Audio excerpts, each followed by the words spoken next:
On today's episode, we'll talk about starting your journey in a business writing class, trusting your intuition, the ZG, Kendrick Lamar, and of course, the importance of listening to your mom. Just a little bit of business before we start. There may be a curse word here or there in this episode, so please listen responsibly. As always, our website, theop.io, is up and chock full of tips, tricks, and gooey operator goodness.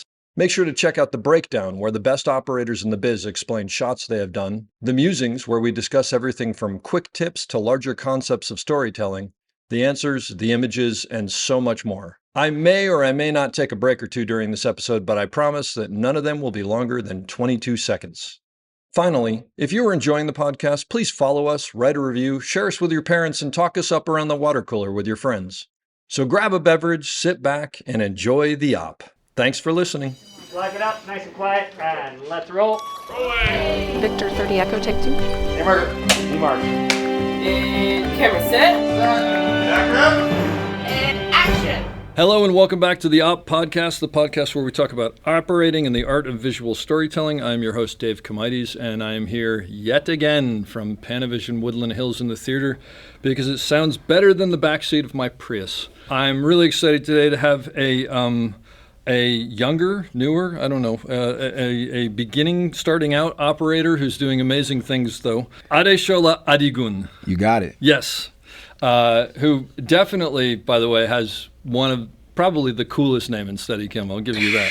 That's crazy. Which unfortunately doesn't mean anything, but it's still pretty cool. Nah, it means a lot to me.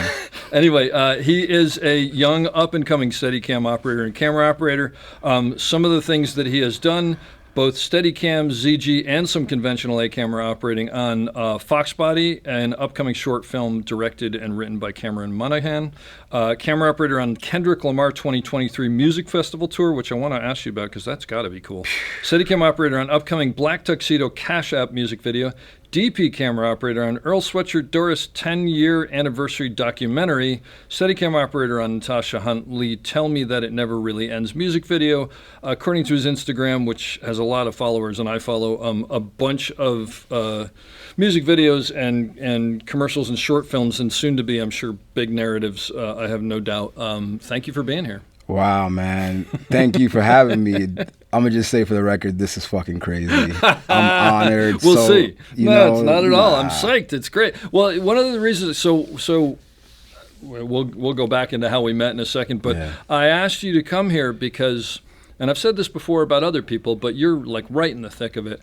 I could talk to Chris Harhoff about what it was like to jump in to operate, but like we're all thinking back 30 years. Totally, yeah. You're like in the thick of it. So, yeah. and you know, I haven't worked with you, but I know I've talked to you and you got the work ethic down, no question, and you seem to be working all the time, and the people I know who have worked with you say you do great work. So clearly you're someone who's kind of, who's getting there, or whatever that word is, I don't know. Yeah, sure, I hope so, man. So I just want to hear what that deal is, but why don't you tell people how we met? Totally, yeah. It's a special story. It's a great story. I love this story. It's so fucking cool.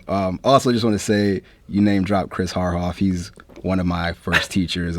Greg Smith being the very first, and then Harhoff and David Emmerichs when I did their workshop, the Great Western. Amazing. So, end of 2022. So Greg has, is it just Steadicam lessons? Steadicam lessons. Yes. You can look it up. He teaches private Steadicam lessons. Yeah, Steadicam lessons on Instagram. His website, I believe, is also steadicamlessons.com. Yeah. Great guy, great teacher, great coach. He's in all of our heads. All of us who've taken classes with him, great. We hear him all the time. Fantastic. I love it. Just want to shout those guys out.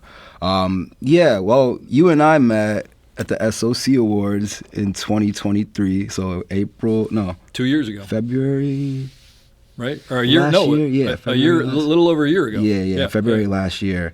That was just a special weekend for me in general. But to actually get to meet you, you had just won an award for Operator of the Year alongside Chris Trova. Thank you. Yep. And I don't know what, sometimes I just get this energy to just, I don't know. For me, like you guys, I look up to you guys, all my predecessors in camera operating and Steadicam operating in like a way that a lay person looks up to like some celebrity of some sort. Like you guys are celebrities to me. And then you meet us and realize. Say it again? I said, and then you meet us and realize like, oh man. Nah. It stays, dude. But it was really cool. I introduced myself to you. You know, I just wanted to give you props for your work, some of your work on Snowfall, and obviously for winning the award. But you gave me the time of day, which was already dope. And then as we were about to leave, we were leaving around the same time, and you came up to me with your award in tow, in hand, and told me to take a picture with you. And I was like, oh, this is cool. And then you're like, no, like hold the award. And I was like, what the fuck? That was like, forgot about that was so cool, man. And I didn't get to tell you because like the starstruck thing, I'm being sincere. Like Donnie Darko is one of my favorite movies of all time. And I'm sure you hear this shit all the time, but like after the fact, I was like, man, I didn't say anything about Donnie Darko. I was like, I'll get to tell him at some point. So anyways, that's how we met. And well, the thing that I remember about that was, is the SOC Awards, and you get Camera Operator of the Year. And I'm not diminishing an SOC award in any way, but I actually believe that when you go there are 5. Well, usually there are 5 nominees. There were 5 great things that year, and they just got to decide on someone. So to me, it's a little bit of everybody's coming up and blah blah blah and this and that, but it's also like a little like we're all in this together. We're all doing good work, and you came up. I mean, first of all, looking much better in your tuxedo than I was looking in my tuxedo. And you introduced yourself to me. You were so excited, and I remember very specifically, which stuck out to me. You said, hey, if you could give me one piece of advice to a younger camera operator, what would that be? And the truth of the matter is, like, you're there and everybody's in a tuxedo and everybody's grabbing drinks and there's food and you're holding this award and everybody's coming up, and that was so grounding for me. That's one of the reasons why it stuck out to me, because I was like, yeah, this is why we all want to be here. It's because we all want to pass stuff on. Yeah. So, and you remember what I told you? Nope. That's the irony. All right, I guess. You get out of here. Yeah, you're I'm off the podcast. Yeah. No, what I told you was that because I was like, oh crap, one thing, and then I was thinking I should say something snarky like I usually do, and I was like, no, I'll actually give him something. And I remember saying, when you have stand-ins, check them standing up and check them sitting down, because it'll bone you because you'll be in a car. And a stand-in will sit in, and their torso is 4 inches taller or shorter than someone, and you lock some camera on the front of the car, and the key grips like you sat, and blah blah, and you see, and then the actor sits in, and they're covered by the steering wheel because they're totally different. Right. So like when you got to sit in, check them sitting next to each other. Hey, just before you leave, can I have a stand-in sitting there? Yeah, oh, okay, you're an inch shorter. All right, good, I got it. And then And that was I remember going, that's something I wish I knew, and I learned the hard way. Totally. Thank you for reminding me consciously, but funny, subconsciously I did remember, because actually that first credit that you listed, that short film that I just worked on, which was actually my first celluloid Steadicam job as well, which was really fucking dope. Panavision XL2 35 millimeter film. That's sweet. Yeah, Cameron was the lead actor in it, and his stand-in was, Cameron was the director as well, so he's doing a bunch of things, and we had a stand-in for him, and I don't do a whole lot of work where I have stand-ins, so when we had our stand-in was like maybe 3 inches taller than Cameron, so I recognized what you were saying without consciously remembering it. Well, you learn it quickly one way or the other. Just a question of, do you get caught in it? Right. But anyway, that was a really that moment stuck out to me, because I was like, in the midst of all this stuff that's, again, nothing against the SOC, nothing against the awards. I'm just talking about awards in general. I could still screw up a shot tomorrow. I'm not the best or whatever. It was this real moment that really, like, that was the highlight of the night for me, to be honest, was you coming up and going, I love your work, and just, us having a conversation. Yeah. But tell me how you got here. What's your story, man? Well, first of all, where's your name from? My name is from Nigeria, from the Yoruba tribe. My family is Yoruba. Wow. Both my parents were from Nigeria. So you first generation American? Yeah, I'm first gen. You've been back at all? You have like family there? Yeah, I've been 3 times. The last time was first time was in 2009. The last time was the beginning of 2018, the end of 2017 into 2018. And then COVID kind of messed up that pattern of every 4 years or so that I would go with my aunt and cousins and stuff. I was born in Brooklyn, but my parents, like, they're both from Nigeria, and they met in New York, which is how I got to Brooklyn. And man, the long story short-ish is that my parents split when I was pretty young, like 3-4 years old. I mostly grew up in Queens because we moved there when I was like 3. And when I was 12, my mom, who raised my brother and I, took me and my brother in tow with her to Cape Coral, Florida. So that's where I did 8th grade, high school, community college. And there's like an interesting tidbit on how I wound up going to Savannah College of Art and Design. Like one of my best friends from high school, he went straight there while I was in community college, and he would come back into town and like show me all these short films and music videos they were working on at SCAD in the film program. He was a sound person, but they were all helping each other with their projects and whatnot. So yeah, he would just come and show me stuff that they worked on. We would like skate and stuff. And then one of those breaks that he came to visit, he told me and my boy Gene that we should go with him to SCAD to just visit Savannah and see what SCAD was like and stuff. So we went up there, and I just fell in love with the city of Savannah, to be completely honest. That's beautiful. And I know you spent some time I was just there too. teaching at SCAD. I totally forgot you were at SCAD. That's good. Yeah. Savannah just like was enchanting. But like also, you know, Kurt Pierce, he's a sound person in New York now. He was like having me hang out with him and all his film friends that, you know, they were just partying and whatnot. And I used to party in Florida, but like partying in Florida is just like everybody's just getting wasted. And I feel like nobody's really like, at least at the time, in my experience, nobody was like talking about things that were like things that they were working on or excited about. And I go with Kurt and Gene to Savannah, and now I'm at these parties getting wasted with kids, but they're talking about their favorite films or projects that they're working on. Like I was surrounded by creative people. And these were mostly SCAD kids. I'm assuming. Yeah, because that's what they're there for, right? Yeah. Yeah, and I never identified as a creative. Like, you know, I was like a cool kid, but I was also kind of weird and a little bit of an outside. Like, But did you want to be a filmmaker? No, see, I'm like one of those people No that. way. And what's the name of the part of your podcast where people talk about somebody that inspired them? Where it's like the one person, like a teacher or somebody. Oh, you mean I'm sorry, I'm not. Oh, yeah. That one voice. Yeah, that one voice. So for me in my life and on my journey, like going to Savannah with Kurt and Gene was a part of this journey. But that one voice for me was Maria Cahill, one of my composition professors in community college, Edison State College at the time in Southwest Florida. She encouraged me to take her creative writing class that she was going to be teaching for the first, like it was the first time that class would be offered on campus. And something that I wrote in her business writing class about like the first time I went to like a huge hip hop concert, I used the angle, like I just made it a creative writing piece, even though it was like a business writing class. And she came up to me during class, like nobody else in this class. She came up to me like during class and was like, "Hey, I'm teaching this creative writing class next semester. You should take it." And that's pretty much all she said, but I was like, why the fuck she said it to me? So it stayed with me, and I started thinking about it. I was like, I was always good in like English and language arts classes.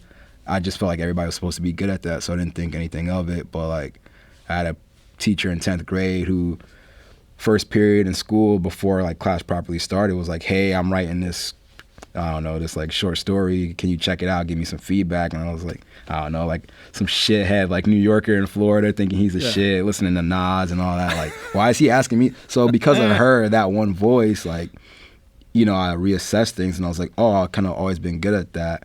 So to kind of, you know, round this out, because I found out that SCAD had a writing major and I was in this in-between period of deciding like if I would like transfer to school in Orlando or some shit like that, I was just like, oh, I can just try to transfer to SCAD. And so you'd done like 2 years of community college or something? At that point, it was like 2.5. I was like on some like, I didn't even plan on going to college. My mom, bless her heart, man, and may she rest in peace. She, I don't know, in Nigerian families and culture, it's not really a question of whether you're going to go to college. Like, you're going to go to college. Like, education is everything. And, you know, I was still am to some degree, like, very rebellious. And I just didn't plan on going to college. And it was like right after I graduated high school, you know, she wound up like with a lot of grace because she knew how I was, like approaching me about it and being like, "Hey, you know, I think you should look into like taking a couple classes at Edison." It was at the time community college, just and see how you like it. So because of her, I wound up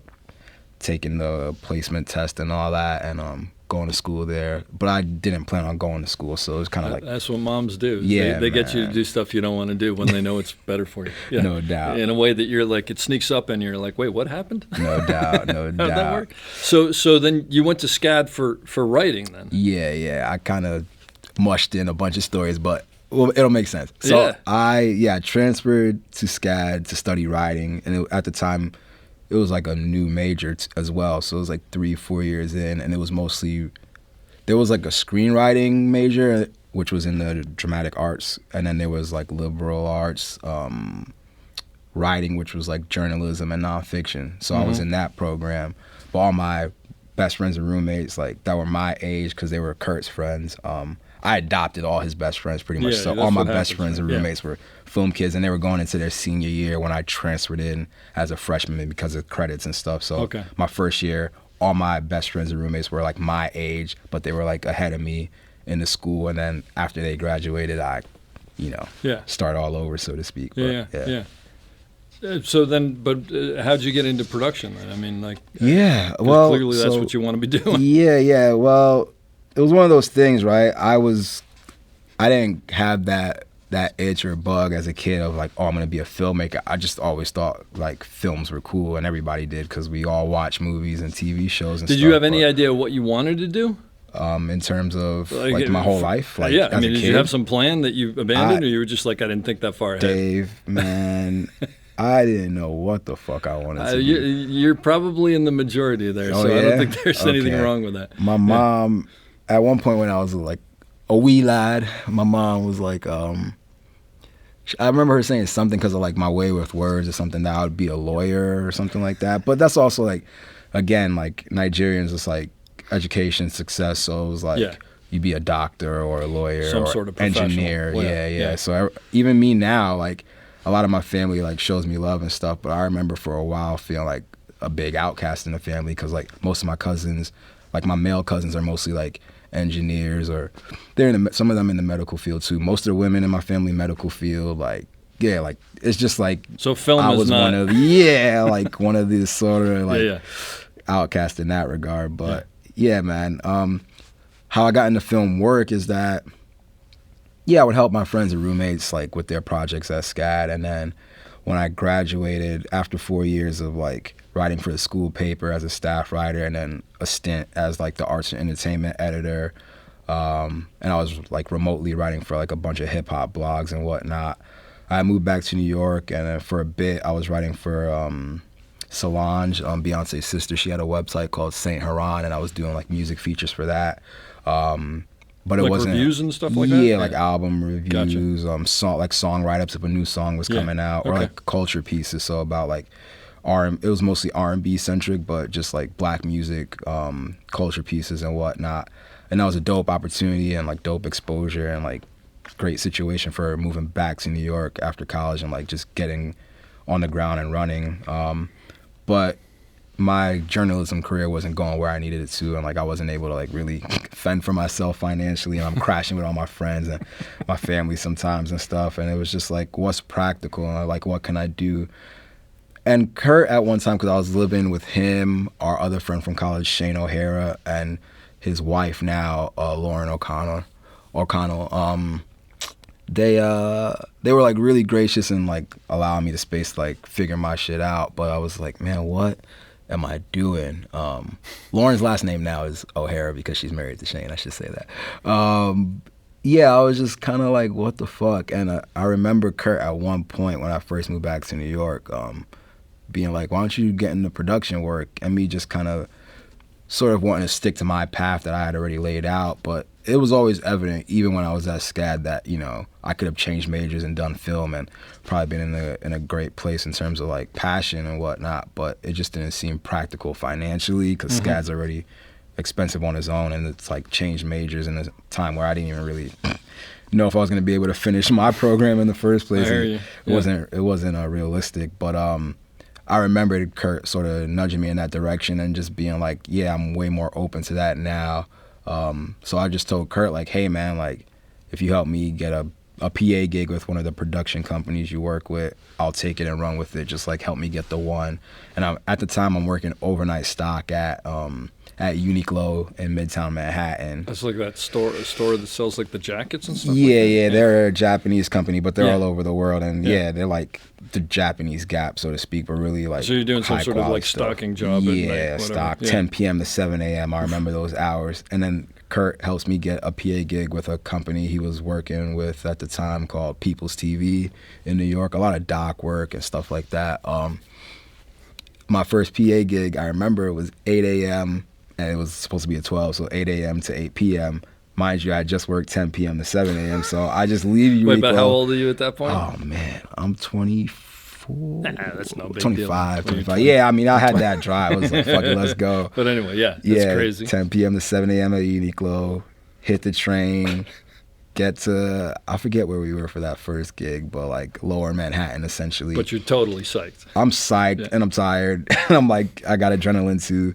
So I get down there, 8 a.m. to 8 p.m. I do that, and I'm pretty sure I had to work the next day or that same night at Uniqlo. I'm pretty fucking, so I pretty much just like running off of passion and drive at that point. I love it. I remember being on set and loving it, and like on that first gig, like somebody asked me what I wanted to do on set, and because of having enough experience with like my friends in college to like know the roles and like what's going on, I knew camera department right away, and I just latched on to like, I just always loved the idea of like being behind camera and operating camera. And at the time, from my experience, all the camera operators I knew were the DP operators, so I just said DP because I always thought, I mean, I like lighting and shit, but like the camera side of things was like always where I was drawn, so I said right away that I wanted to DP, and then from then on, I'll just bother every AC, every DP. Like, awesome. I'll be running and get coffee for production, and if I had time on set to like shadow those people, I would just shadow them, ask them questions. YouTube University, like, you know, whatever film books that Kurt and Shane had at the crib, like, I'd just soak up all the game I could. Got a like Canon T2i Rebel Series camera and like a 50 mil lens or something, and the nifty 50. And just like started shooting stuff on my own, and I mean, the rest is history, so to speak. Yeah, well, but how'd you get into Steadicam? Well, I always loved Steadicam. I gotta shout out Garrett Brown, because like one of my favorite like references for Steadicam before I like became a nerd about it was always The Shining. Yeah, man.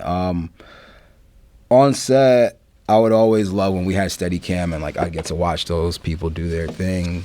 You remember some of the early operators that you saw? Well, I wish I could remember the very first one, but Tanner Carlson in New York, he's now a Steadicam. When I first met him, he was still first ACing primarily, but he was one of the first ones that I met who was transitioning at the time into Steadicam. So I think we did a music video. It was a few years into me working, but we did a music video with rappers T.I., 50 Cent, and this dude Rotimi, who's more of an R&B artist, but he was on the show Power. That's one of 50 Cent's shows. And I remember that was like one of the first gigs I saw Tanner Steadicam op on after being a first AC primarily, if my memory isn't lying to me here. But it was mostly when I got to LA, actually. Like my homie Sam Hessen, who now lives in Australia with his now wife, we worked on a lot of smaller projects with like Soul Pancake, who's no longer around, but they did like all these kind of like human interest story jobs. So like there was one job we did like a puppy pop-up where we just like a retirement home, a CrossFit gym, and like a children's nursery where we came through and just like shadowed and like we're fly on the wall, and then we brought like a bunch of puppies in just to catch the reactions of like people just going about their regular day and then having puppies come through. So stuff like that. But Sam wound up Steadicam operating on my friend Jacob Minacci he went to SCAD with me as well. Sam was like one of his go-to guys, so Sam did some Steadicam work on this puppet show called Future Puppet News that Jacob, it was like this sort of brainchild of Jacob's, but Sam, and this kind of ties into how I got into Steadicam myself.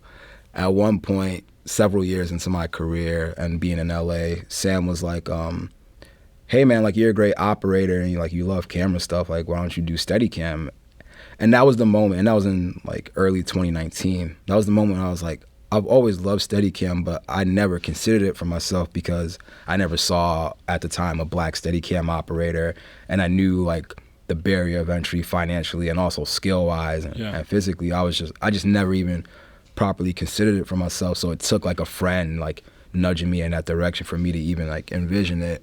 And then I was like, oh, but I can't afford that. And he was like, you know, I'll teach you for practically nothing. So I was like, cool, let's do it. But anytime we tried to connect to like do like, you know, those little lessons, I was unavailable, or he was unavailable, or I was out of town. Like we just couldn't sync up on that. So the irony is that Sam never got to teach me, but he put the battery in my back of like, oh, this is an option and I can consider it. And Dominic Jones, one of my good film friends and like collaborators, he's a DP that I operate for a bunch since 2019, 2020. At that time, I told him about that. I think it was like late 2019, early 2020. I had mentioned that I wanted to do Steadicam to him. But I just, my buddy couldn't sync up his schedule with me. And then he was like, oh, you should look up Steadicam lessons. So that's how I found out about Greg Smith. Gotcha. Okay. On Instagram. And I wound up reaching out. And at the time, I couldn't even afford like lessons with Greg because I'm like mostly second ACing. I'm operating here and there on a multicam stuff. Yeah, but you're paying your rent. Yeah, else, you know like, the hustle. So I'm barely getting by. But the whole time I was pushing to like move toward full-time operating. So once I was in a place to do that, which was like, I think it was like, late 2021, like I think it was like 85% operating, and that other 15. And this is like commercials, music videos. Yeah, commercials, like branded stuff, right? content, all non-union, commercials, branded content, digital shows, that world. Once I started having enough camera work. And when you say you're operating and that kind of stuff, are you just sort of doing what you think is right and waiting to be framing wise and stuff? Yeah. You just sort of like, I mean, I don't mean this in a bad way, but you kind of making it up as you go along and then wait until someone says, I don't like that or I don't like this, or what? Are you watching movies to figure that out? How do you? Yes. all the above, man. All the above. Something that's worked to my benefit for the most part is one that overall, even when I'm still learning, right now I'm still learning. I'm sure you can relate to that. So am I. Yeah. My sensibilities and like my love for cinema help just with a general like what is good and what's not good, but also recognizing that there's so many styles to pull 100%. from. But I think my intuition like gets me a lot of props from my DPs and directors. So I think it's a little bit of just like studying the craft and like seeing great camera work. And also, obviously, following the action. Sometimes it's anticipating different things. But yeah, just being given like, sometimes it's like being given guidelines or some sense of how they want to capture things. But a lot of times it's just my gut, I guess. That makes, I mean, there's a lot to be said for that. Totally. And actually, that's what makes operators great is that assuming that they have good tastes. and taste isn't the right word.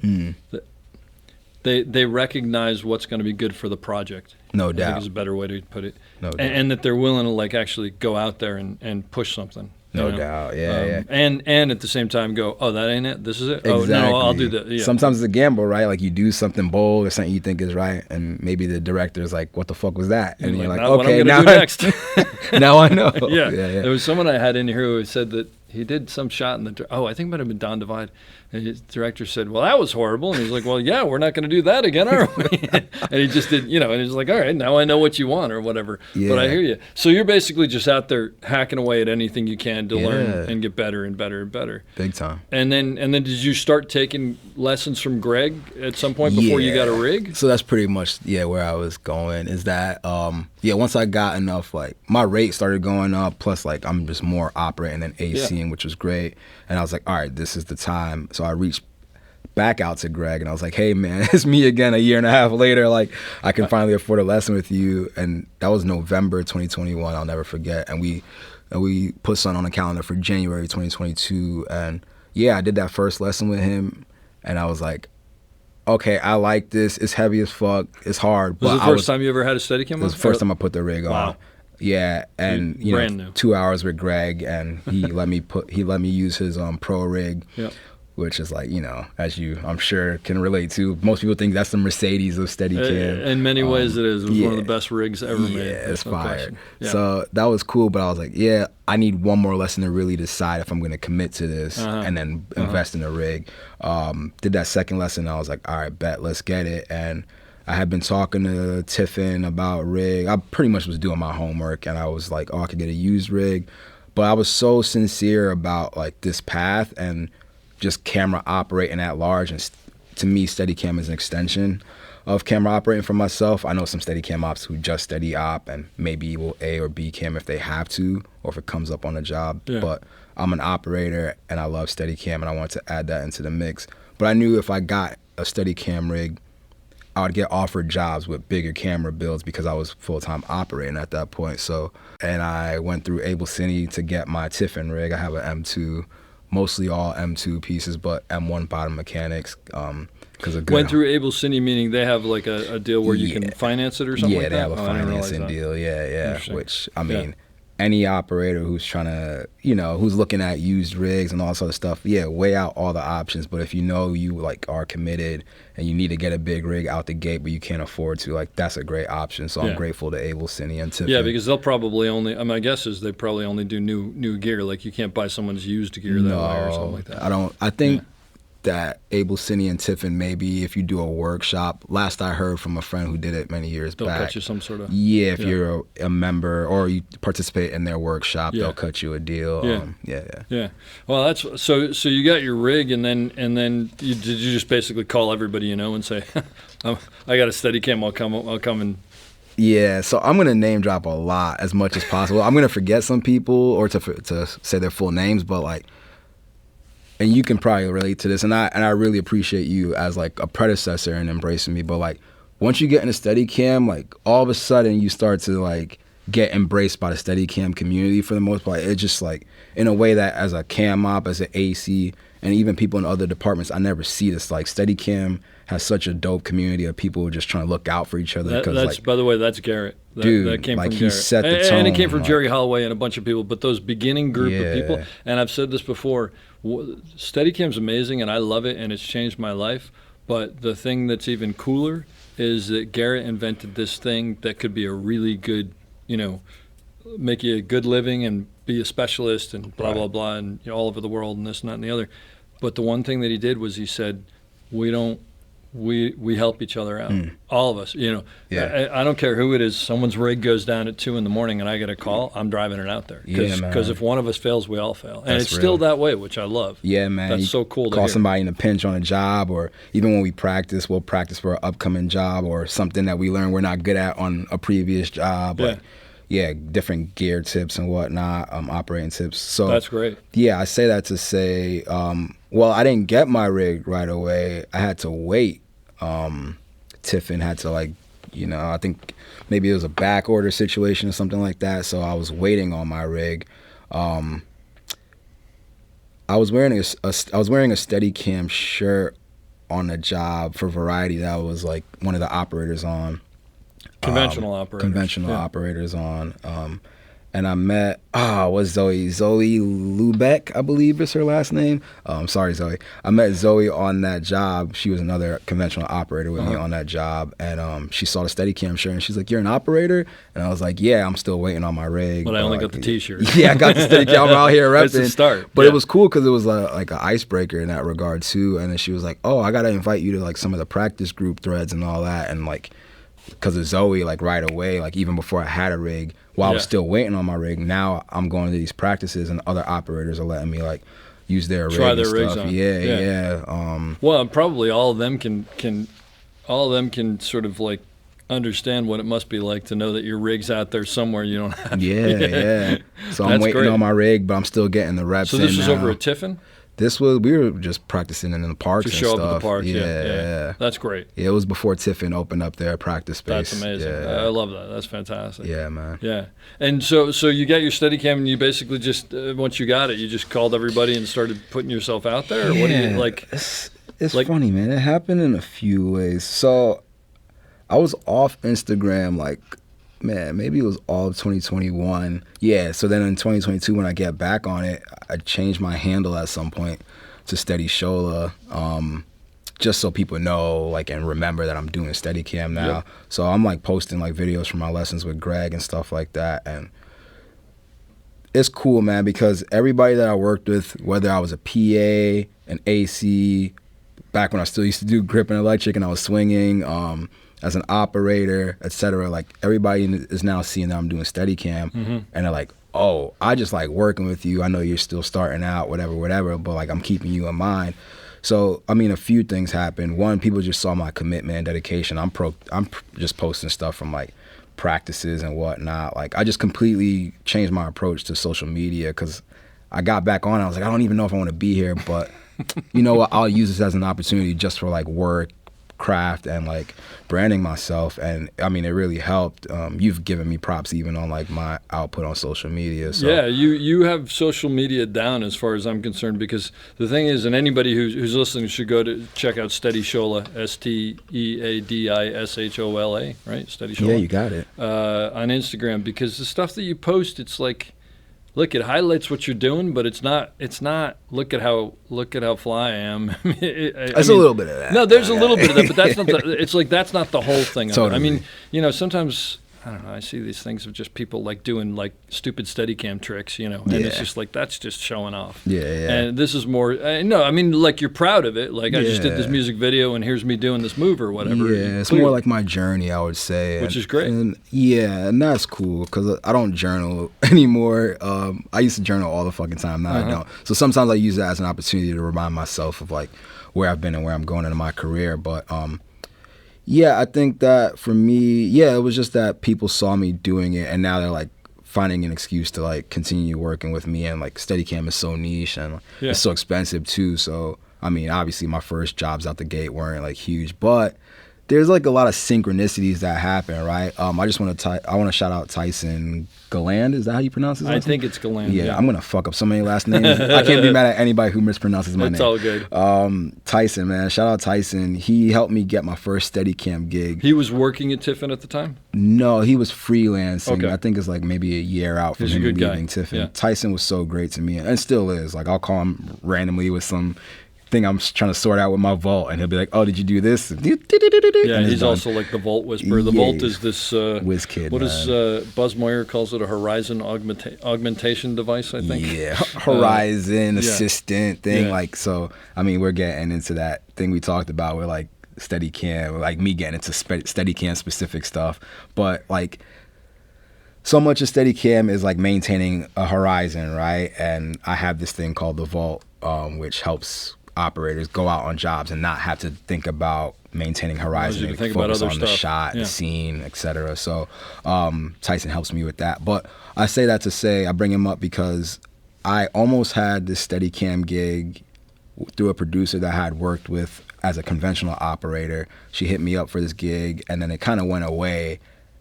And then Tyson reached out to me about a job, and then I said yes, like just put my name up, I'm down, I'm available, and it was like a low rate job. But the coincidence is that the producer reached out, and it was the same producer who was like talking to me about the job in the first place. So a job went away and came back to me through Tyson, and I'm super grateful for that, because the synchronicity there on top of that is that it was for these directors, Cootie and Chike, who had just had their multi-part documentary series about Kanye West come out. So they were like riding the wave of that, and I've always looked up to these guys. They've done like a lot of music video work and had this company called Creative Control that was like very big in like the music and hip hop world.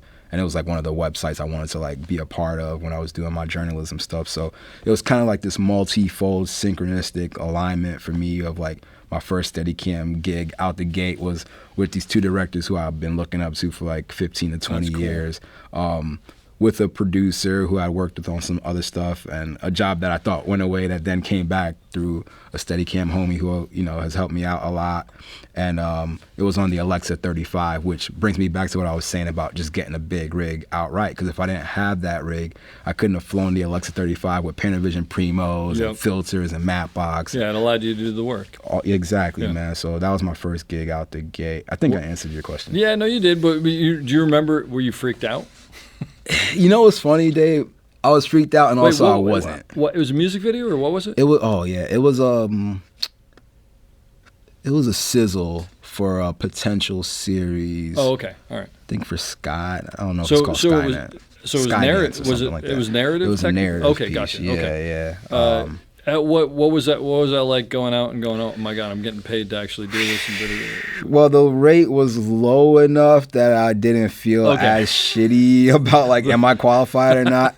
That helps, by the way. Right? Yeah, no, big time. It was like, all right, I'm doing you as much of a favor as you're doing. we're doing each other favors. Yeah. Okay. But on top of that, I also didn't want to like, when I found out, because I didn't find out until I had gotten the call sheet the night before, but I had gotten so accustomed to, like, as an operator, as a conventional operator and as an AC, of like just looking at who my ACs were, like my camera team, and not really looking at like the directors. That, yeah, for whatever reason, I didn't look at who was directing it, and it never came up. So then the next morning when I was like, oh, I should start looking at directors more as a Steadicam operator, because at that point I'm collaborating with the DP and the director more than as a conventional op for the world that I come from. And I was like, I should make a practice of looking at the directors. So I'm like pulling up the set, and I look at the call sheet, and I look at the directors, and it's Cootie and Chica, and I'm like, fuck, okay, it's a low paying job, and I'm like, you know, they're paying for my skill level, but also these are guys that I look up to, and I don't want to let them down. So that's where a little bit of my, I hear you. Yeah, plus like being a pretty good conventional operator, but like also like I had practiced my ass off from January up until that point, which was like September time. But still, you know, you never know what's gonna get thrown at you. Absolutely. So I was like, man, like I'm just gonna show up and do my best and be my best. And That's the best you can do. Yeah, yeah. So let me ask you a question. If you remember this, what was your biggest fear going into that? And was it real, or was there something else that tripped you up, if there was some? My biggest fear was maybe, I would say, yeah, maybe a shot coming up or something being thrown at me that I wasn't good at yet. Yeah. I found that, and I realized this through a homie named Anthony Foster Visuals on Instagram. He was like the first black Steadicam op that I met those months leading up to me getting my rig and whatnot. Actually, right before I did my first lessons with Greg, meeting Foster on a job with Dominic Jones was like he was the first black Steadicam op that I had met. At this point, I knew of Xavier, who's also one of Foster's OGs, but like being on set with a black Steadicam op when I'm like pretty much about to like make that leap was like affirming for me. So Foster has been there for me here and there like throughout my journey and like supported me. That's but cool. One of like the first pieces of feedback he had ever given me was like pinning a subject in my frame. So if the subject needs to be or be maintained in the left third or in the center, like learning how to, you know, operate so well that you can like keep somebody somewhere they need to be in the pivoting frame, on them, whether or I'm rapping or whatever the case may be. So on that first job, I noticed that one of my weaknesses was like, granted it was a relatively tight shot, maybe it was like a 50 mil or 85 mil, but like just a few feet from subject, and I was leading them. I was walking backwards and they were walking toward camera. I noticed in like looking at the footage later, like I couldn't pin my subject at the time. So they were moving within the frame, you're Yeah, saying? and it was ever so slightly, but because of the focal length and the distance, like it showed up in a very major way. But my true Achilles heel, I found out on that job, I thought it was going to be low mode because we all fucking, low mode is having the camera, you know, anyways. Upside down, it's a pain in the ass. Not to get into all that. But it wound up actually being raps because there was this shot on this baseball field with some kids playing Little League baseball. You mean wrapping around someone? Yeah, wrapping circular around. Move around yeah, someone. and circular motion around like talent and the subjects while they're doing whatever they're doing. I was doing a rap like in the middle of the baseball field, right by the pitcher's mound, and I'm wrapping around with the camera from one side, like let's say I'm more frontal with the kid who's playing the pitcher, and he throws like a strike, and that's like the third out. So all his homies come around him, and they're all chanting and like praising him, and I'm wrapping around them, and I'm noticing like, you know, I'm not keeping them in the frame where I want and or need to, and I was like, oh, that was like one of my first opportunities. Now like, I get it. Yeah. I'm like, all right, now I'm gonna take this and go practice my ass off with this thing. And that was my next question. Yeah. So then you just go the next day and you just find Practice a tree and it. you wrap around it, or whatever you got to do. Exactly. Yeah. And now I'm pretty damn good at those. I'm sure something will come up on a job that humbles me, but like I've gotten way better. Like I'm talking like, and I got this from David Emmerichs too. Shout out to him. That was one of my weaknesses in that workshop I did with him and Chris Harhoff. So I remember him saying like he used to practice on like, I mean, over, I think he said 100 to 200 mil, like some crazy focal length to like really get good at. It's like swinging with two bats. You swing with two bats and then you get up and you hit with one. And it's it's that 100%. type of thing. Yeah. So because of him, like even more recently, like maybe let's call it like 3 months ago, I remember like spending a lot of time in my apartment on like an 85 mil on my rig and just practicing like just tighter focal length stuff and getting way better at that. You and Neil Bryant, give me a break. Oh no, Neil's a beast, dude. People like, who are practicing and all your time off makes me sick, but it's great. It's shout what I out used Neil to do. Bryant, man. Yeah, I mean, when I got my first rig, which was a Model 1, I lived in an apartment building, and I would every night from like midnight to 3 a.m. walk the halls of the apartment building, just pushing into fire extinguishers and going down the stairs and whatever. There's rarely anybody there, but I remember one night doing a push into some door, and I think I had a Walkman on. I don't know if you know what that is, but it's I do. The CD player Walkman? No, the cassette Walkman. Oh, wow, okay, I know those too. Yeah, no, but just and I would do sort of music video moves, like depending on what I wanted to work on, I'd have like Def Leppard or Enya or something, whatever, and I'd try to, and I remember. I remember very specifically doing a push-in. It wasn't even on my floor, but it was like doing a push-in on, the number on the door or something like that. And I'm like pushing in and I'm holding, and I'm like really psyched to lock up. And I'm looking down at the green screen, and all of a sudden there's someone in the frame like looking at me like going, what the fuck? And I realized that someone has opened the door, and there's this person with a camera. I'm like, oh my God, I'm so sorry. I lived as a, and I'm thinking and I literally I don't even think I said, I just turned and walked away, went downstairs, closed the door, turned the lights off. And I was thinking like, I'm going to get the police called on me. And I didn't do the push-ins to the doors anymore. That was the end of that. But it was pretty frightening. Yeah. But yeah, so that's what you do, right? Is you go, all right, I got to work on this, and I got to work on this, and I got to work on this. Now you are. Well, the Instagram thing is interesting to me because, it seems like you've gotten your name. You think you get a lot of work off of that? I think it just reminds people what I do. I can't say I've booked any work off of Instagram. People ask me that all the time. I've gotten inquiries of people reaching out on Instagram. Yeah. But all my work, as I'm sure you can relate to, is usually just word of mouth from people I've already worked with. It's word of mouth, but I'll tell you on my end, so I have a thing where if I haven't worked, well, not now because there's no work, but if I finish a job and I got a couple weeks off and then I start to get antsy and nothing's coming in or whatever, I have a way to sort of send out something to like a ton of people that I know and just go, hey, just finished the gig, blah, blah, blah. Right. Because it just reminds them that I'm out there, totally. And I think Instagram's the same thing, yeah, right? Man. And actually, I've mentioned this before. There's one time I did it, and Peter Smokler, who's a DP I've worked with on sitcoms a lot, he emailed me right back, and he goes, I'm literally sitting in a meeting, and they just said they want Steadicam tomorrow. Are you available? And I got a job the next day. And That's just fire. Had I not emailed him, he probably would have been like, oh, who did I last work with? Oh, it's so-and-so. It wouldn't have been me. No doubt. So you just never know. But I think it's about putting it out there and just keeping it in people. So just to ask you another thing about the Instagram, do you have a thing where it's like, I got to post something every other day, or you just... No, it's interesting, man.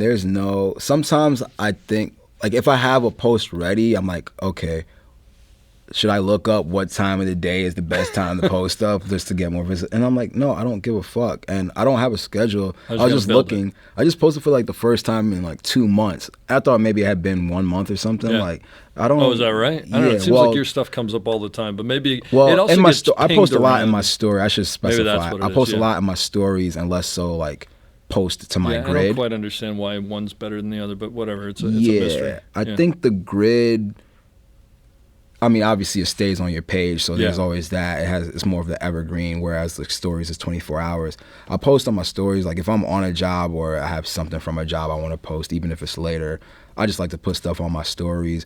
But the grid is like the stuff that like whether like it stands out to me or it was a great opportunity or there's a great photo of the rig or I just want to like have something like the journal thing I was talking about. It's almost like a way for you to keep track of it. Yeah, totally. So for up and coming Steadicam operators, you think that's an important part of it is having a social media presence? I think you have to use the tools that are of the time, right? Like so.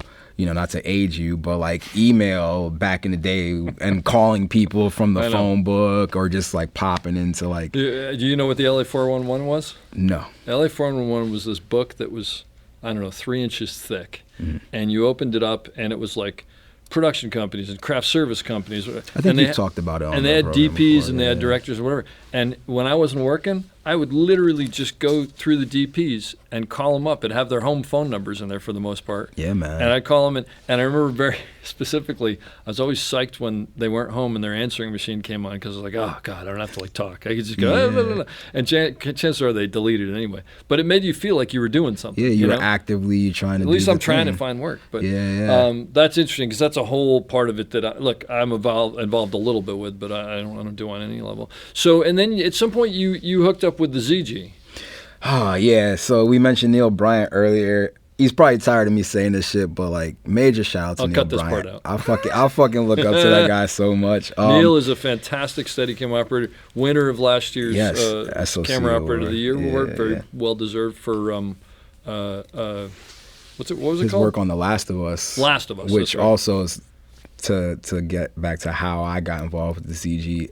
I knew of Neil Bryant as being like the premier ZG operator. I had already like watched so many of his videos online about like tuning the Steadicam arm and like whip pans and stuff. Yep. But I recognized that he used the ZG on The Last of Us. So with every episode drop, and I think I got into the show like maybe 3 weeks after it premiered, so I was playing catch up. But they would have like, you know, BTS from the shooting of it, and I see stuff online about it. And I was like, oh, Neil Bryant, that's the guy who has a lot of resources about just Steadicam operating in Yep. general. Now he's using this like this ZG thing that's like tied to the Steadicam rig, but he's, you know, the guy who everybody knows is the one who's mostly operating it. And for anybody who doesn't know, the ZG, which is ZEEGEE, is a thing that Charles Papert created that Neil sort of picked up. Charles had put down, Neil picked it up and turned it into something. Then Charles ended up creating it, and really now it's an official thing. But it goes on the Steadicam arm, but you can make it look like handheld, so you can run around with it. It's not as tiring. You can get low, you can get high, you can do all sorts of things. Shoot telephoto lens work, Yep. handheld style without, you know, when you're shouldering the camera and you're like on a 75, 100 mil or something, like every little footstep or movement is translated into the frame. And if you're not a great operator, and even if you are, you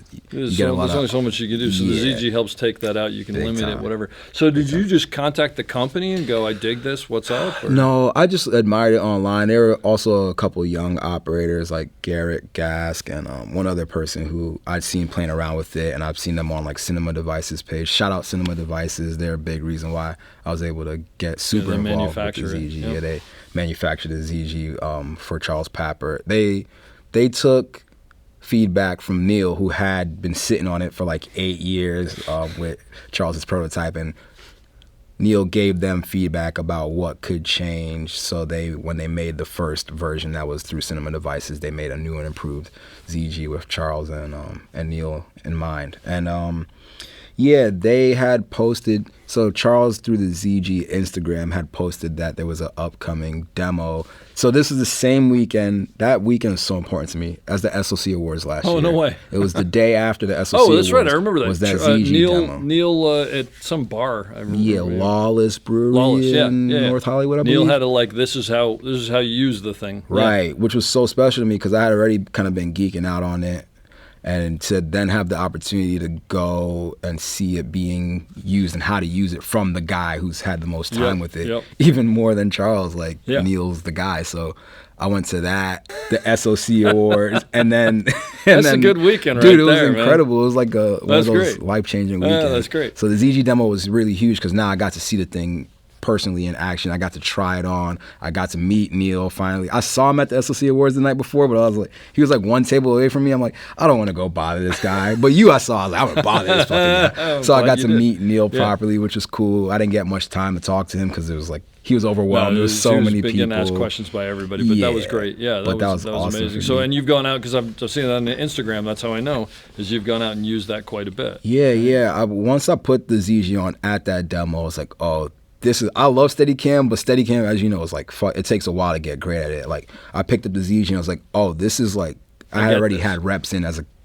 cam op and Yep. as a Steadicam op, so it was a lot more intuitive and easy to use out the gate. And then I think there is a gap of like, I've seen Neil play with the ZG and I've seen me play with the ZG, and he's doing shit that I can't even do yet. Yeah. So there is that, but I was like, oh, I want one of these, so whatever. I built a relationship with Cinema Devices because, you know, Ariel took a liking to me at the demo, and then I got some one-on-one time with Adam when I went to their offices like the next day, and I helped them at NAB, and we worked out a deal with me getting a ZG. So then from then on, I was like, because I demoed it for people at NAB with them, I was like, I'm just gonna like, as much as possible, spread the word about this thing because I love it and I see the use of it. So because I own one, I've been able to like bring it on to jobs, kind of like what Neil did, where he essentially had the prototype and was like, Absolutely. I'm just gonna bring it on a job and spread the word about it. So I took a lot of cues from him. So I've taken it on jobs where I've gotten like, I don't know, like a small kit fee, but I've taken it mostly on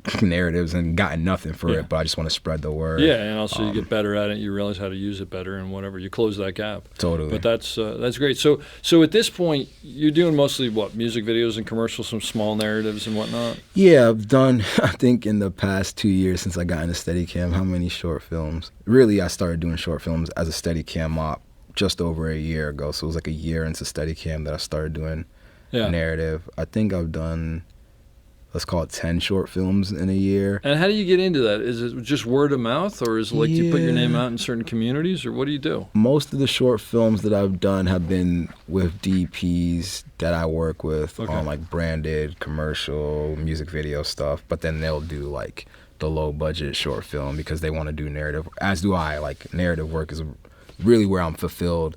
But to make a living as a steady cam op working on commercials, like, pays you know, like I'll fucking do it. But I try to balance it out with like, okay, let me go do this narrative project because that's the stuff that I love that made me get into this in the first place. So yeah, it's mostly through my connections in like the commercial branded world and digital shows too, that I end up getting like the narrative projects as well. But I did my first feature this year. It was technically 8 pickup days for a feature that I was not on principal photography for, but it was my first feature, and that's a big deal to me. Were you A camera on that as well? I was C cam Steadicam. Okay. It was with Sean Lupton. He's a DP that I met on a short film that I did at the end of last year called Snickerdoodle, with Brandon Bordeaux, the director.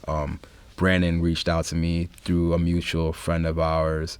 And it was one of those instances that like the director and producer reached out to me. I didn't know the DP, and I try to avoid those. I'm sure you can relate, like, because usually I want the DP to want me there or to know me. Yeah. That way there's no resentment of like they had their person they wanted to bring on, but the director or producer is like kind of treating me like a must hire, and like now I'm like somewhat of a liability. It's a weird place to be. Andrew Mitchell and I have talked about this because he's got a huge in with Ryan Murphy, and Ryan Murphy will sometimes be like, Andrew's your operator, and Andrew will call him and go, look, just so we're clear, if you don't want me here, just say the word. Let's talk about it so I'll figure something out. I don't want to be, and most of them realize, no, you're a great operator, producer / director, whatever, is happy with you. Of course I want you, but I hear you. It's a slippery slope. Yeah. How'd the feature go? Well, that worked out. So I'll finish the tidbit and I'll tie that in. I met Sean Lupton, the DP, on that short film Snickerdoodle with Brandon, and it was one of those things, like I got there and pretty much right away, like, I mean, we were undercrewed and it was like an indie short film, so like me and Sean didn't really get to know each other at all, and honestly we're just playing catch up the whole shoot. So toward the end of it, I was like, I don't even know what this guy thinks. Like, we talked a little bit about shots, and like for the most part he saw what I was doing and he liked it, but it was one of those things where I couldn't really read the situation. I was like, I don't even know if me and this dude are ever gonna work together again. And as we were wrapping out, he was like, hey man, I might be DP and pickups for this feature. I might want to bring you on. And I was like, okay, well that's cool. Now I at least know where I stand with this guy. But then I don't know if this thing is really even gonna happen. And then long story short, a couple months later, I'm in Ghana. I had wrapped the Kendrick Lamar tour stuff in South Africa, and then I met my girlfriend in Ghana because we went for her friend's wedding. And while I was there on vacation, I got reached out to by the producer from the feature film. It's called No Address. And then we had to figure out rate and all that. I had to negotiate. But Sean like pretty much essentially like treated me like a must hire, and I had to like really validate to them that I was worth bringing on because it was in NorCal and they had people up there and all that. But me and the producer Sally, shout out to her, we got along pretty well and we worked something out. And That's great. the feature, to answer your question, went really well, man. It was my first feature. It meant a lot to me. It meant a lot that Sean fought for me to be on it. It meant a lot that production wound up being super happy with like paying to fly me up, meeting me close to my full rate, and flying my gear up and shit. They loved me at the end of it, which meant a lot because it made Sean look good. It made me 100%. look good, Yeah. and I had fun. Like our camera team was dope. The whole squad was great. And, That's great. Yeah, I felt like I delivered a lot as a steady cam op and also as a camera operator in general. Yeah. And do you think that, I mean, having mostly worked on commercials and music videos and whatever, and I want to ask you about the Kendrick Yes. Lamar thing because that sounds fascinating. Do you think that, like, could you see yourself growing since you were on a narrative thing? Like, did new stuff open up, and did you learn, you remember stuff you learned? I felt like I brought stuff to the table, and then there was opportunities for me to learn. Like Sean helped guide me in terms of like how to tie pieces together, like how to open a scene and like help it have some sort of momentum. The best thing I could use as an example is like, I don't know, working on like mostly commercials or like narratives where maybe there's less of this sort of thing. We'd start a shot, right? And he would be like, pretty early on the shoot, he was like, hey, I want you to like almost start moving the minute we say action. So it's almost like a pre-walk to kind of like create some momentum in the scene. Yeah, I just learned like little things like that of like, I guess, I don't know how you would label that or if there's an actual technical term for that, but like just creating energy in a scene, even if it's just a walk and talk of like. And then do you find yourself starting to think more about the edit when you're now that you're in narrative? Yeah, I think so. I think even, I've done just my little one-off projects where I directed or did some editing work, and I'm like, it helps me think about that, and like, Yeah. especially if there's an editor on set in general, I'm like, yo, what do you think? Well, what can we do to make sure you have everything you need? I'm super mindful of that now for sure, and that's through a lot of my narrative work. Yeah. Well, I mean, look, don't discount those things because those things you're making on your own, you're able to make mistakes and you learn from it. Yeah. But the best thing in the world, well, not the best thing in the world, but one of the great things is when the editor after 2 or 3 weeks comes down and goes, hey, by the way, the stuff you're giving me is great. You're like, you're giving them opportunities, right? Yeah, that happened on the feature. That's fantastic. Alex, one of our editors, was there, and he was like, yeah, like you guys, he even showed us stuff like That's great. right before we were done with the thing. He showed us like little things he cut together from all our cameras and all that. Yeah. And they were essentially like rewriting the film because from principal to the pickups, it also became a pickups reshoot sort of deal where they changed some elements of the story. Yeah. And Alex really affirmed for us that like what we were doing was cutting together. So that was great. That's great. And that helps me to this day, like keep in mind the edit for Yeah. sure. You mentioned a couple times being a black Steadicam operator and other black Steadicam operators, and I'm wondering, do you feel, because like I don't understand, like I have no frame of reference for something like that, right? Yeah. And I just wonder, do you feel like a sense of responsibility that you want to, or is that just part? I mean, it's obviously clearly it's part of who you are. I mean, but Yeah. do you feel like a weight of that? I wouldn't call it a weight, but yeah, there is like a sense of responsibility of like the visibility side of it, right? Because like I said, I hadn't seen a black Steadicam op, so I just never considered it for myself. And then, once a white friend, kind of nudged me to try out Steadicam, I had always thought it'd be cool, but I just like, I don't know how I could even afford to think about doing it. So it took somebody just being like, hey man, you should try it and I'll help you. And then me just kind of finding my path from there. But like, if I saw one earlier, I probably would have considered it way earlier. So, and I'll tie this actually to the SOC. It was really cool because this year they reached out to me through Nick. Actually, his full name is Nick Hearn Sutton to feature as a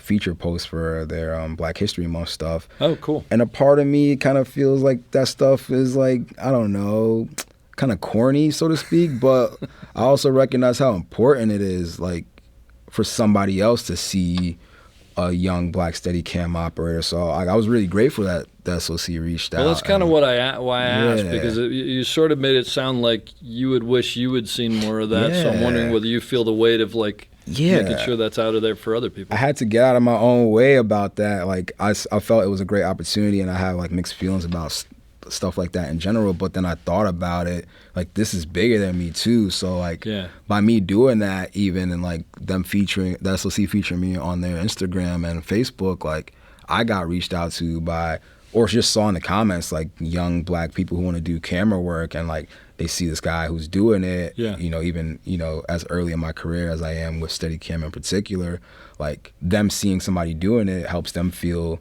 like they can do it too. So I feel a responsibility, like not to, you know, I don't know, let my, whether it's my ego or like imposter syndrome, even like the other end of the spectrum, which we like, all have, you know, like be like, yo, I'm still learning, but like I'm here, and like you can do it too, and you can reach out to me. And you know, I've had people reach out and want to talk about Steadicam because of that too. So yeah.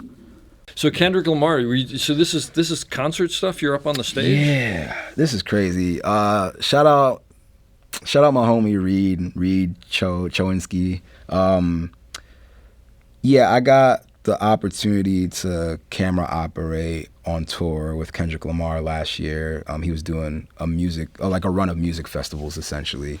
The year before that, 2022, he put out his most recent album, and he had an album tour.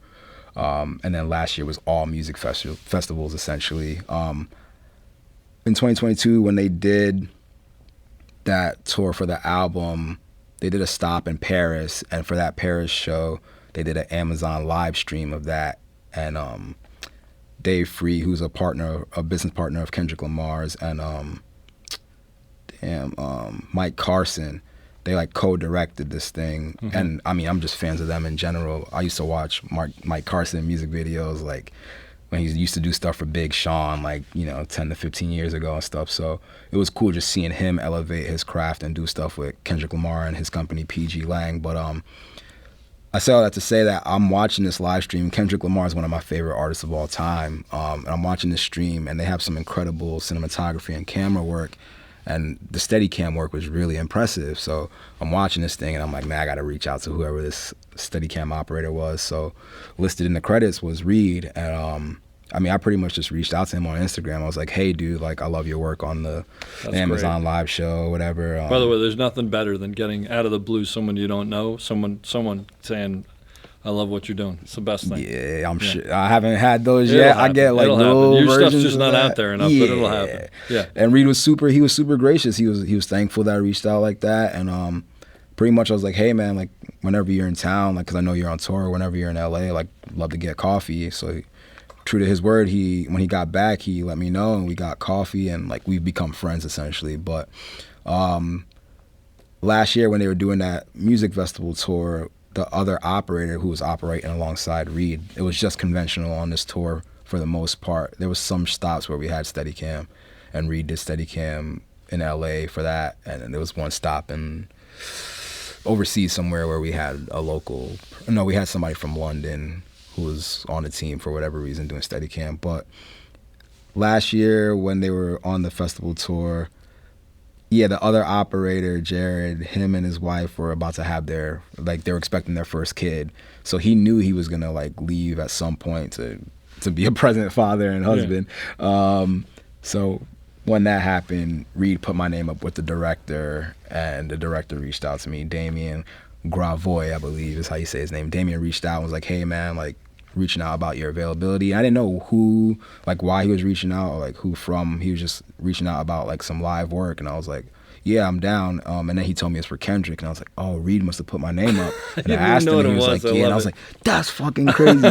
Like, mind you, Kendrick's one of my favorite artists, like I said, so it was just a huge deal for me, like as a camera operator, like in general, and then like to think of like the size of artist that Kendrick Lamar is, but also huge. Like to me, like it was huge. But I had also just had a dream a couple of days before that, and Kendrick Lamar was like in my dream. I was like producing some show in a hospital that like some almost like a benefit thing that he was like gonna be performing at. That's great. And my mom was in the dream, and it was like the morning of Father's Day. My mom and dad have both passed away, so it was like a really like powerful, like meaningful dream. And Kendrick Lamar was associated to that dream. So to get reached out to like 2 days after that about this job to go operate for him was like, it was huge, man. So Reed helped get me. So you're involved. well, first of all, I'm assuming these are concerts with 20, 30, 40,000 So many people. I mean, just that. And are you up on the stage? Yeah, so Reed and I were the cameras 3 and 4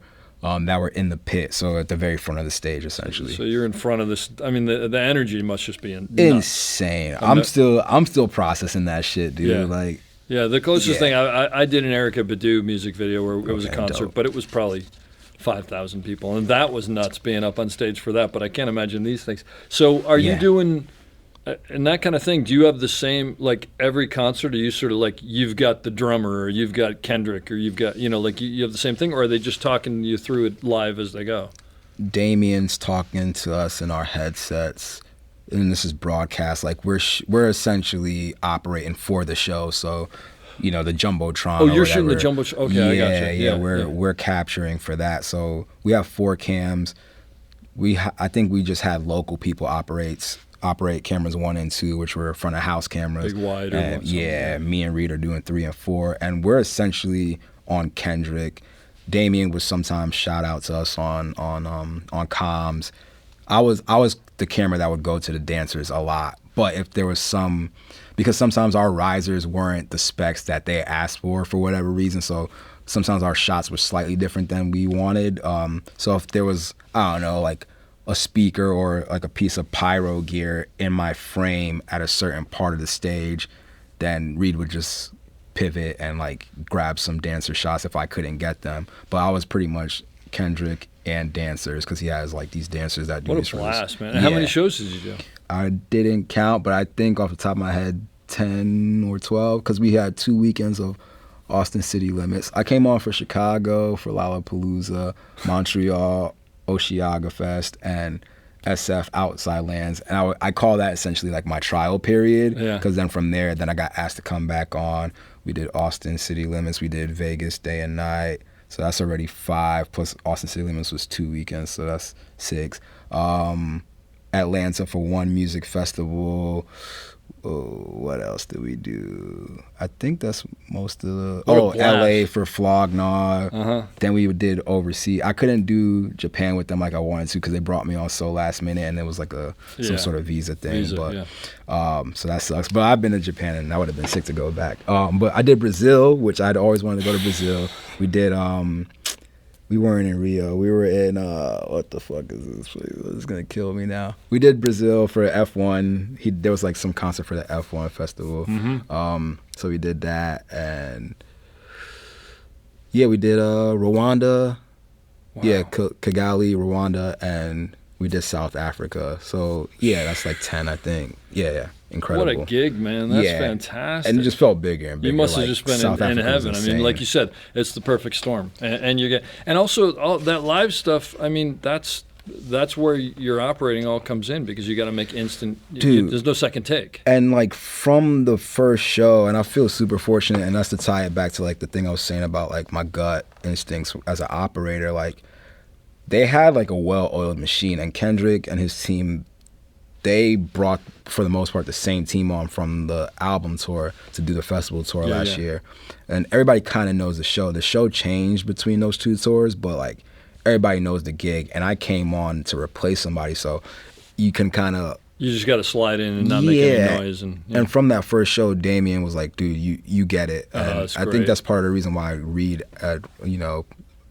put me up for the job. He sensed too. something in you, I'm sure. It wouldn't, and he's not going to stick his neck out for somebody who doesn't Totally. know. You're an asset. Yeah, That's so I great. just felt really like, even though it was my first show when we did Lollapalooza, I felt like Damien was talking to us in comms and he would big me up if I was doing something really well. And there wasn't any moments where he's like, dude, don't do anything like that again. Like, so Reed gave me a heads up on what they were doing, and then like my gut instinct kind of like filled in the gaps. And from that first show, Damien was like, yeah, you get the gig. So. Well, and it's also got to help. I got to assume you know all the music, right? Oh, You're yeah. a fan. And also, but there is something to the fact that That's you're true. a fan, and That's like true. there's I mean, I got to assume.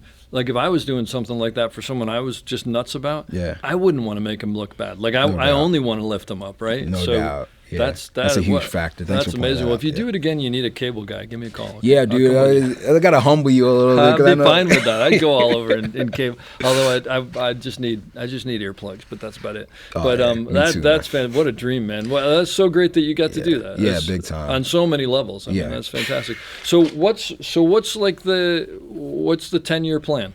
Oh man, Because you're in the middle of it. Are you in the union yet? I'm not. It's Okay. funny. Everybody thinks I am, and this is a recurring conversation. I started the process. I think, and I'm not gonna bash the union. I think the union is important. I have a beef with the whole contract services, No, you're not the only one. industry experience roster situation, which we don't have to get into all that. Yeah. But eventually, at some point, yes, Yeah. like in the next year or so, I want to join the union. No, look, the union is fantastic, Mm-hmm. but the reality is the people who are trying generally to get in the union are at the beginnings of or earlier in their career. And if you're Totally. earlier in your career, you're not making quite as much money, and the union costs a lot of money, and costs they a have lot of ways money. to do it, but it's a tough.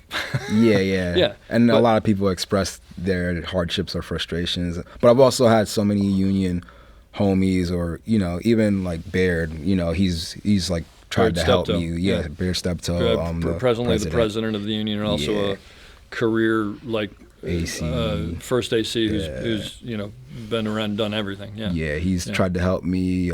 I've had so many OGs. I've been really fortunate. So you're just waiting for the right opportunity to do Yes. it. Well, it makes sense So- because it's like it is a chunk of money, and unless you got something going on, I mean that's what we all did. Generally Yeah. speaking, it was this was the way it was. But I most recently started. In the past 2 months, I had to turn down like 3 union jobs, and 2 of them I passed on to a homie.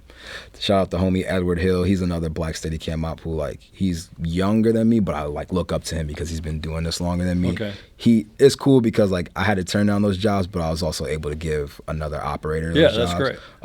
So I'm not in a union yet, and for a while I was like, oh, I'll just wait till the union wants me. But now that I'm turning down union jobs, I'm like, fuck. Well, that's the thing. At maybe some it's point, time. you're gonna go. Yeah, exactly. But so what's like the 10-year? Like you want to be doing features basically? You want to be doing TV? What do you? Yeah. I think so. Ideally, the way I see it in my head when I envision it is, most of the year I'm either on an ongoing show for 2-3 months. I'm on maybe 2 features a year, a month a piece, and then just in between commercials. Yep. And music videos. Man, I'm generally super selective right now. I'm taking all the things, but I feel like for me in music videos as a Steadicam op, I just hate those jobs where it's just put the rig on and run around. Let's and find it. It's economic, so they're just we hired you, we're gonna get as much of it as Yeah, we I can, remember those and do well. the thing where you turn the rig around. Yeah. I like music videos on Steadicam where it's intentional. It's almost like narrative, narrative, pieces. yeah, like a story, yeah, So yeah. all that to say, several of those in between. Yeah.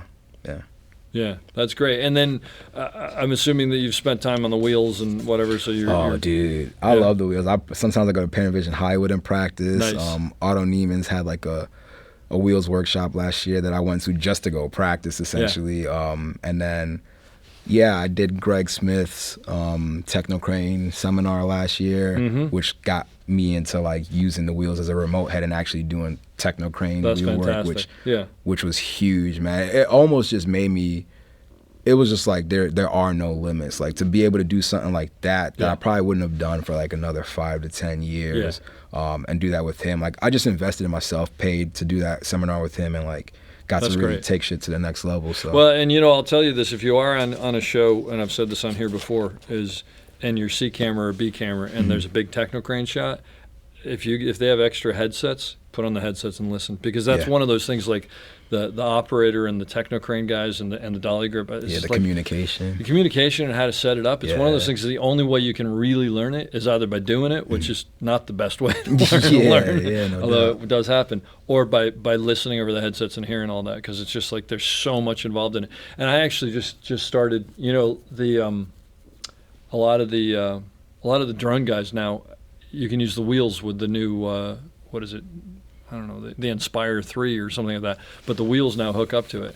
And so I was on a show where for the first time they were using the wheels, and they were sort of flying. I was like, wait a minute, let's pick a 1 and a 2 and a 3 and a 4. And after I did it, it was like, oh yeah, that works really well. And it just, it was something that they hadn't experienced before. And I was like, yeah, we're just going to do it the same way we do a techno crane. It's just you can do a lot more. Yeah. And granted, their points are a little harder to find because the techno crane can only go where it can go and this can go anywhere. But still, it was amazing to like sort of be a part of that and go, no, there's a way this works and let's just do it this way. It's fantastic. Well, this was all amazing to hear. I'm going to leave you with the question that I ask everybody. Okay, yeah. Someone starting out, you right now maybe, you're not starting out, you're way past that and you're about to explode, I think. What advice you give them for succeeding? As a Steadicam operator or just in general? You decide. Interpret. My advice to somebody starting out in Steadicam or in anything that they want to do is like, do whatever research you can, like with the resources you have, whether it's online, YouTube, reaching out to people on Instagram or their websites, just like studying the craft of whatever it is you want to do, and then bothering the people who are doing it already, to like, whether it's like make time to teach you or you flying out, doing a lesson with somebody, like a Greg Smith for Steadicam or whatever the case may be. And like, don't be afraid to pivot either if you feel like you want to do something and then like you have a change of heart about it. Like for me, I started out with writing and that was my way to like go to Savannah and then be surrounded by film kids. And then eventually one day I had to decide, do I want to still try to keep doing this journalism thing or do I want to pivot and do something else that makes more sense? And like now that I'm in film work, like it's 10 years since my first PA gig. So I've been in this industry as a word of mouth, freelance, creative person. And it blows my mind it's been this long, but like I was able to do this because I wasn't afraid to pivot and like leave the thing I thought I wanted to do when I realized it wasn't working out. So yeah, soak up whatever game you can, bother people, and also don't be afraid to change your mind. I hope you enjoyed that as much as I did. We'll be back soon with another great episode. Don't forget to check us out on theop.io for all sorts of information on operating and storytelling. So thanks for listening and have a great day.